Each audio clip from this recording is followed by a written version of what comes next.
আছে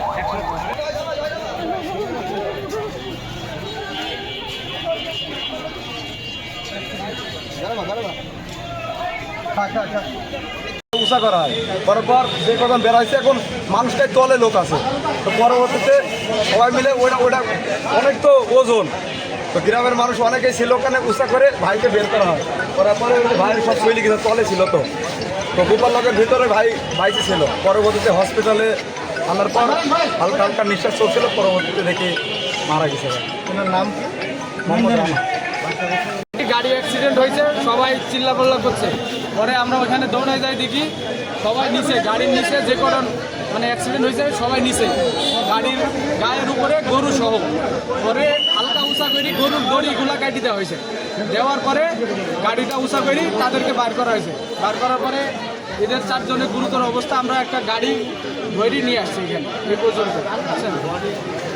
কিছুক্ষণ আগে রায়পুর এলাকায় একটি টাটা হামার নামক গরু বহনকারী গাড়ি হঠাৎ করে নিয়ন্ত্রণ হারিয়ে একটি অ্যাক্সিডেন্টের সম্মুখীন হয়। সেখানে প্রায় 8 জনের মতো গুরুতর আহত হয়েছে, তার মধ্যে 1 জন মারা গিয়েছেন এখন পর্যন্ত। বাকিগুলো মুমূর্ষ অবস্থা থাকাতে কুষ্টিয়াতে ট্রান্সফার করা হয়েছে এবং বাকি সদস্যরা এখানে আছেন। আমরা আইনগত ব্যবস্থা নিচ্ছি, পরবর্তীতে আপনাদেরকে আরও জানাবো। মারা যাওয়া ব্যক্তির শনাক্ত করেছেন এখন পর্যন্ত আনআইডেন্টিফাইড, আমরা আইডেন্টিফাই করার জন্য চেষ্টা করছি। আসসালামু আলাইকুম। আমরা ম্যাস ক্যাজুয়ালিটি রোড ট্রাফিক অ্যাক্সিডেন্টের পর অনেকগুলো রোগী আমাদের এখানে আসে। আমাদের এখানে এন্ট্রি হয়েছে 11 জন, এর মধ্যে 1 জন ব্রড ডেড আছে আর 6 জনের অবস্থা খুবই আশঙ্কাজনক। আমরা 6 জনকে প্রাথমিক ট্রিটমেন্ট হসপিটাল থেকে দেওয়ার পরে উন্নত চিকিৎসার জন্য কুষ্টিয়া রেফার করা হয়েছে। আর 4 জনের ভিতরে 2 জনের সুপারফিশিয়াল বার্ন আছে আর 2 জনের হচ্ছে মাইল্ড ইনজুরি আছে, ওনাদেরকে আমরা হসপিটালে ইনডোরে ভর্তি দিয়েছি। আর বাদবাকি যে রোগীগুলো আছে ওগুলোকে আমরা সঠিকভাবে প্রয়োজনীয় ট্রিটমেন্ট দিচ্ছি।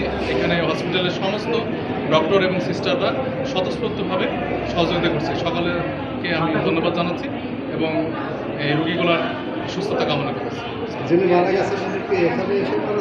না, উনি ব্রড ডেড, উনি হয়তো বা রাস্তার ভিতরেই মারা গেছে। এখানে আসার পরে আমরা পরীক্ষা নিরীক্ষা করে মৃত অবস্থা পেয়েছি।